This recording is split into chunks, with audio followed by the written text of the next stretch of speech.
తాకట్లో ఉన్న మీ బంగారాన్ని విడిపించి ఆ రోజు ఆన్లైన్ రేటుకి కొంటాం. Sharma gold company.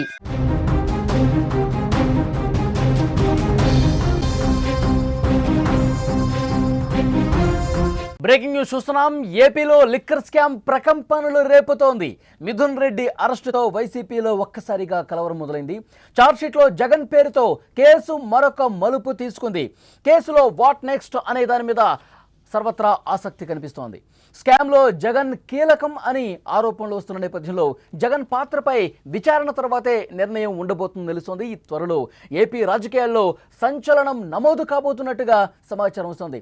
ఆంధ్రప్రదేశ్లో మద్యం కుంభకోణానికి సంబంధించి మిథున్ రెడ్డి అరెస్టుతో వైఎస్ఆర్ కాంగ్రెస్ పార్టీలో కలవరం మొదలైంది. ఏపీలో లిక్కర్ పాలసీ స్కామ్ ప్రకంపనలు రేపుతోంది. ఒక్కో అరెస్టు వైసీపీ పార్టీలో వణుకు మొదలవుతోంది. ఇప్పటికే ఈ కేసు పలువురు అరెస్ట్ అయ్యారు. తాజాగా ఎంపీ మిథున్ రెడ్డిని అరెస్ట్ చేసి జైలుకు తరలించడంతో ఉత్కంఠ రేపుతోంది. ఏపీ లిక్కర్ పాలసీ స్కామ్ కేసులో A4గా ఉన్న ఎంపీ మిథున్ రెడ్డిని సిట్ అధికారులు శనివారం సుదీర్ఘంగా విచారించిన తర్వాత అరెస్ట్ చేశారు. ఆదివారం ఉదయం విజయవాడలోని ప్రభుత్వ ఆసుపత్రిలో వైద్య పరీక్షల అనంతరం ఏసీబీ కోర్టులో మిథున్ రెడ్డిని విచారించారు.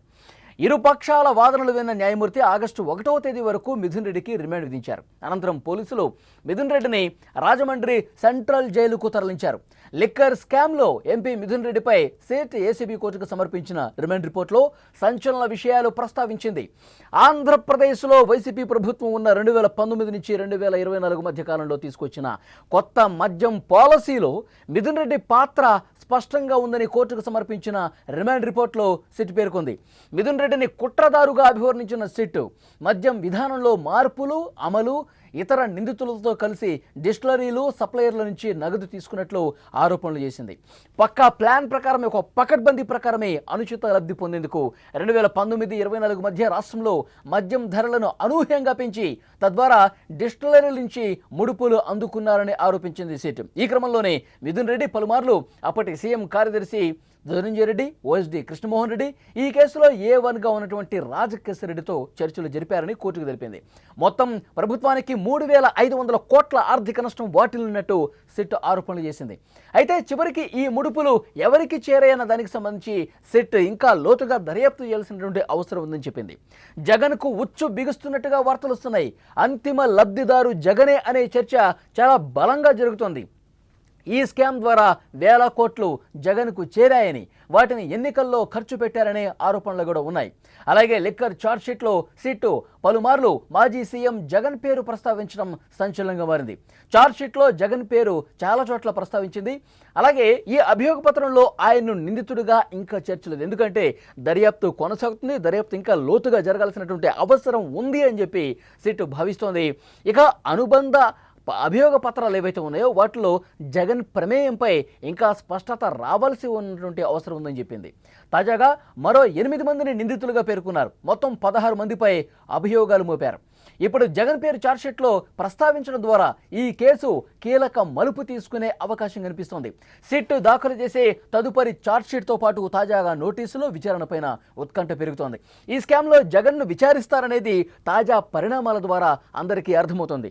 మరి త్వరలో ఏం జరుగుతుందన్న ఒక ఉత్కంఠ అయితే కనిపిస్తోంది. మరి కొద్ది రోజుల్లోనే ఆంధ్రప్రదేశ్ రాజకీయాల్లో ఒక సంచలనం నమోదు కాబోతున్నట్టుగా చాలా స్పష్టంగా అర్థమవుతుంది. ఎందుకంటే ఆంధ్రప్రదేశ్లో లిక్కర్ పాలసీ రూపొందించిన దగ్గర నుంచి ఈ రోజు వరకు కూడా అనేక కోణాల్లో అన్ని విధాలుగా సిట్ దర్యాప్తు చేసినటువంటి నేపథ్యంలో ఈ ప్రిలిమినరీ ఛార్జ్షీట్లో, అంటే ప్రాథమికంగా ఛార్జ్షీట్ ప్రవేశపెట్టినటువంటి ఛార్జ్షీట్లో కూడా జగన్మోహన్ రెడ్డి గారి పేరు చాలా స్పష్టంగా అందులో పేర్కొంది. అయితే జగన్ని నిందితుడిగా ఇంకా చర్చలు, ఎందుకంటే ఇంకా లోతుగా విచారణ జరిపించాల్సినటువంటి అవసరం ఉంది. మరికొన్ని బలమైనటువంటి ఆధారాలు సేకరించాల్సినటువంటి అవసరం ఉంది. కాబట్టి ఇంకా నిందితుడి స్థానంలో జగన్మోహన్ రెడ్డి గారి పేరు ప్రస్తావించలేదు. అయితే ఈ కుంభకోణం ఏ విధంగా జరిగింది, ఏ విధంగా డిస్టిలరీస్ నుంచి డబ్బులు కొలగొట్టారు, ఏ విధంగా ముడుపులు తీసుకున్నారు, ముడుపులు తీసుకున్న దాన్ని జగన్మోహన్ రెడ్డి వరకు చేరే విధంగా ఎలాంటి ప్రయత్నాలు జరిగాయి, తర్వాత డెన్స్ ఎక్కడెక్కడ ఏర్పాటు చేసుకున్నారు, ఏ విధంగా విదేశాలకు పంపించారు, అలాగే గత ఎన్నికల్లో వైఎస్ఆర్ కాంగ్రెస్ పార్టీ అభ్యర్థులకు వాళ్ళు గెలవటం కోసం ఏ విధంగా ఓట్లు కొన్నారు, ఈ అన్ని విషయాలకు సంబంధించి నిందితుల నుంచి సేకరించినటువంటి ఆధారాలు, వాళ్ళ వాంగ్మూలాలు, తీసుకున్నటువంటి డాక్యుమెంటరీలు, వాళ్ళు చేసినటువంటి ప్రయాణాలు, వాళ్ళు కాల్ డేటా కావచ్చు, ఇవన్నీ కూడా ఈ ప్రిలిమినరీ ఛార్జ్షీట్లో చాలా స్పష్టంగా సిట్ అందులో పొందుపరిచింది. ఈ ఛార్జ్షీట్లో అంతిమ లబ్ధిదారు వైఎస్ జగన్మోహన్ రెడ్డి అని చాలా స్పష్టంగా అర్థమయ్యే విధంగా చాలా చోట్ల కూడా జగన్మోహన్ రెడ్డి గారి పేరు ప్రస్తావించినటువంటి పరిస్థితి ఉంది. సో డెఫినెట్గా మరికొద్ది రోజుల్లోనే జగన్మోహన్ రెడ్డి గారికి నోటీసులు ఇవ్వబోతున్నారు అని చర్చ చాలా బలంగా జరుగుతుంది. ఎందుకంటే ఇంకా క్లైమాక్స్కు చేరుకుంది. మద్యం కుంభకోణంకి సంబంధించి పూర్తిగా ఆధారాలు లభ్యమయ్యాయి. అయితే అంతిమ లబ్ధిదారుకు సంబంధించి ఆయన నిందితుడిగా చేర్చాలంటే వారికి సంబంధించిన ఇంకొన్ని బలమైన ఆధారాలు రాబట్టాల్సినటువంటి అవసరం ఉంది. ఇప్పటివరకు ఎవరైతే అరెస్ట్ అయ్యారు, మిథున్ రెడ్డి కావచ్చు, రాజకేశ్ రెడ్డి కావచ్చు, గోవిందప్ప బాలాజీ కావచ్చు, కృష్ణమోహన్ రెడ్డి కావచ్చు, ధనంజయ రెడ్డి కావచ్చు, ఇట్లా ఎవరైతే ఈ కేసులో అరెస్ట్ అయి ఉన్నారో వాళ్ళు ఇచ్చినటువంటి ఆధారాలను బేస్ చేసుకుని మరికొన్ని కీలకమైనటువంటి ఆధారాలు కావాల్సినటువంటి అవసరం ఉంది. కాబట్టి జగన్మోహన్ రెడ్డి గారికి అతి త్వరలోనే ఈ మద్యం కుంభకోణానికి సంబంధించి నోటీసులు ఇవ్వబోతున్నారు. వారిని నోటీసులు ఇచ్చి పిలిచిన తర్వాత, వారిని క్వశ్చన్ చేసిన తర్వాత, మరికొన్ని ఆధారాలు లభ్యం అయిన తర్వాత వారి అరెస్టు కూడా ఉండబోతుందని ప్రచారం చాలా బలంగా జరుగుతుంది. ఒకసారి ఈ మద్యం కుంభకోణానికి సంబంధించి అసలు ఈ ఛార్జ్షీట్లో ఉన్నటువంటి విషయాలు, ఈ మద్యం కుంభకోణాన్ని ఏ విధంగా చేశారో ఒక్కసారి మనం మాట్లాడుకుంటే కనుక 2014 నుంచి 19 వరకు చంద్రబాబు నాయుడు గారు ముఖ్యమంత్రిగా ఉన్నారు. అప్పుడు ఒక మద్యం పాలసీ ఉంది.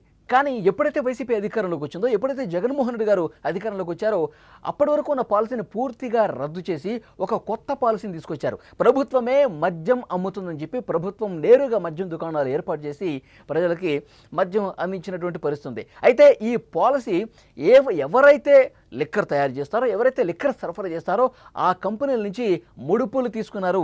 ఎవరైతే ముడుపులు ఇస్తారో, ఎవరైతే కమిషన్లు ఇవ్వటానికి ఆసక్తి చూపుతారో వారికి మాత్రమే ఈ మద్యం కాంట్రాక్ట్ అనేది ఇచ్చినటువంటి పరిస్థితి ఉంది. మద్యం తయారీ అనేది వాళ్ళకి ఎక్కువగా ఆర్డర్లు ఇచ్చినటువంటి పరిస్థితి ఉంది. ఎవరైతే కమిషన్లు ఇవ్వలేదో, ఎవరైతే తాము ఎంత పర్సంటేజ్ అయితే ఇవ్వాలి అని చెప్పేసి అన్నారో ఆ పర్సంటేజ్ ప్రకారం వాళ్ళు ఇవ్వకపోతే, ముడుపులు ఇవ్వకపోతే వాళ్ళకి ఆర్డర్లు కట్ చేసేవారు. సో డెఫినెట్గా ఇచ్చిన వాళ్ళకే పెద్ద ఎత్తున ఆర్డర్లు ఇచ్చారు. ఇందులో రాజకేశ్ రెడ్డి కంపెనీలు ఉన్నాయి, అలాగే మిథున్ రెడ్డికి సంబంధించిన కంపెనీలు ఉన్నాయి.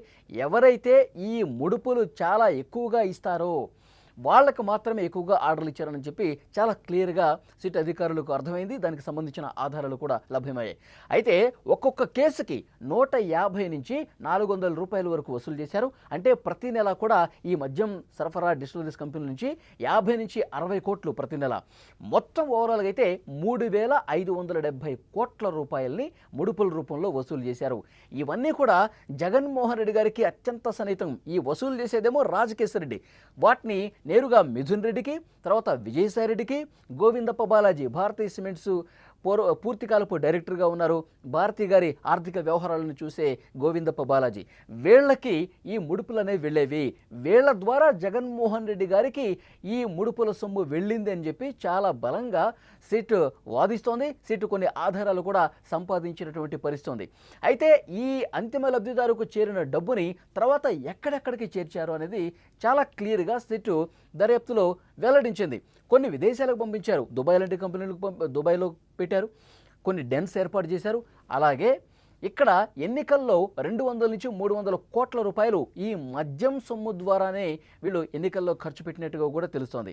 ముఖ్యంగా నెల్లూరు కావచ్చు, ప్రకాశం కావచ్చు, చిత్తూరు కావచ్చు, ఈ జిల్లాల్లో 2024 సార్వత్రిక ఎన్నికల సమయంలో వైఎస్ఆర్ కాంగ్రెస్ పార్టీ అభ్యర్థులకు వాళ్ళ గెలుపు కోసం ఓట్లు కొన్నది కూడా ఈ మద్యం కుంభకోణం ద్వారా, ముడుపుల ద్వారా వచ్చినటువంటి డబ్బు అని చెప్పి చాలా క్లియర్గా అందులో ప్రస్తావించింది. ఎందుకంటే తాడేపల్లి ప్యాలెస్కి అతి సమీపంలోనే ఒక land mark villa 312 flat number, అందులో పూర్తిగా ఈ మద్యం డబ్బుని పెట్టి ఎన్నికల సమయంలో అక్కడి నుంచి గతంలో కూడా ప్రణయ్ ప్రకాష్ పేరు ప్రస్తావించారు సిట్.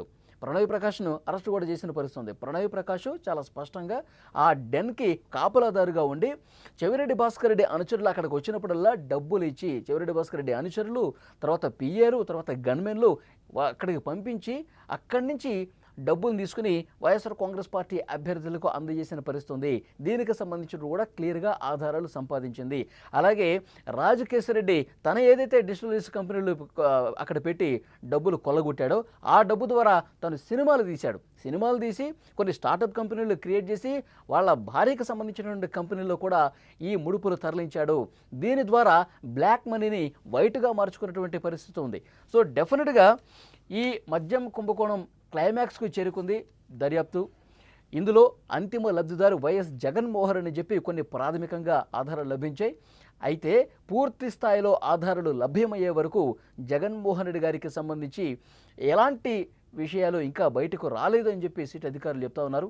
డెఫినెట్గా వైఎస్ జగన్మోహన్ రెడ్డి గారికి అతి త్వరలోనే నోటీసులు పంపించబోతున్నది మాత్రం చాలా క్లియర్గా అర్థమవుతుంది. ఈ ప్రిలిమినరీ ఛార్జ్ షీట్ చూసిన తర్వాత చాలా స్పష్టంగా అర్థమవుతుంది. వైఎస్ జగన్మోహన్ రెడ్డి గారి పేరు అందులో ప్రస్తావించారు. అంతిమ లబ్ధిదారు వైఎస్ జగన్మోహన్ రెడ్డి అని దాన్ని బట్టి అర్థమవుతుంది. సో కాబట్టి రోజుల వ్యవధిలోనే, ఇంకా ఎక్కువ సమయం కూడా లేదు, రోజుల వ్యవధిలోనే జగన్మోహన్ రెడ్డి గారు కూడా సిట్ అధికారులు నోటీసులు పంపిస్తారు, విచారణకు పిలుస్తారు. విచారణకు హాజరైన తర్వాత వీళ్ళు ఏవైతే సమాచారం ఇచ్చారో అంతిమ లబ్ధిదారు బిగ్ బాస్ డబ్బులు ఎక్కడికి పంపించారో వీళ్ళకి చాలా క్లియర్గా ఆధారాలు ఉన్నాయి. ఈ ఆధారాలు ముందు పెట్టి వైఎస్ జగన్మోహన్ రెడ్డి గారిని ప్రశ్నిస్తారు. ఆ తర్వాత జగన్మోహన్ రెడ్డి గారు అరెస్టు కూడా ఉండబోతుంది అని చెప్పి ఇప్పటికే ఆంధ్రప్రదేశ్ రాజకీయ వర్గాల్లో చాలా తీవ్రమైనటువంటి చర్చ జరుగుతోంది. ఎంతో దూరం కూడా లేదు, అతి కొద్ది సమయంలోనే, మరికొద్ది రోజుల్లోనే ఈ పరిణామం జరుగుతుంది. ఆంధ్రప్రదేశ్లో రాజకీయ సంచలనం నమోదు కాబోతుంది. జగన్మోహన్ రెడ్డి గారు కూడా అరెస్ట్ అయ్యే అవకాశం ఉంది అని చెప్పి ఇప్పటికే తెలుగుదేశం పార్టీ నాయకులు చాలా స్పష్టంగా చెప్తా ఉన్నారు. ఎంత పకడ్బందీగా, ఎంత ప్లాన్గా ఈ మద్యం పాలసీని రూపొందించి డబ్బులు కొల్లగొట్టారు, ప్రజాధనాన్ని లూటీ చేశారనేది సీఎం చంద్రబాబు నాయుడు గారు కూడా మొన్న ప్రెస్ మీట్లో చాలా స్పష్టంగా చెప్పారు. చాలా పక్కాగా, చాలా క్లియర్గా ఈ లూటీ జరిగింది, ప్రజాధనాన్ని దోపిడీ చేశారు, 3,500 కోట్ల రూపాయలని దోచేశారు లిటరల్గా. అవి ఎక్కడ పెట్టుబడులు పెట్టారు వాటికి సంబంధించిన కూడా ఆధారాలు బయటకు వస్తామని, అతి కొద్ది రోజుల్లోనే అంతిమ లబ్ధిదారు బిగ్ బాస్కు సంబంధించిన మరికొన్ని బలమైన ఆధారాలు లభ్యం కాబోతున్నాయన్నది సిట్ ఆ ఛార్జ్షీట్ను పరిశీలిస్తే అర్థమవుతుంది.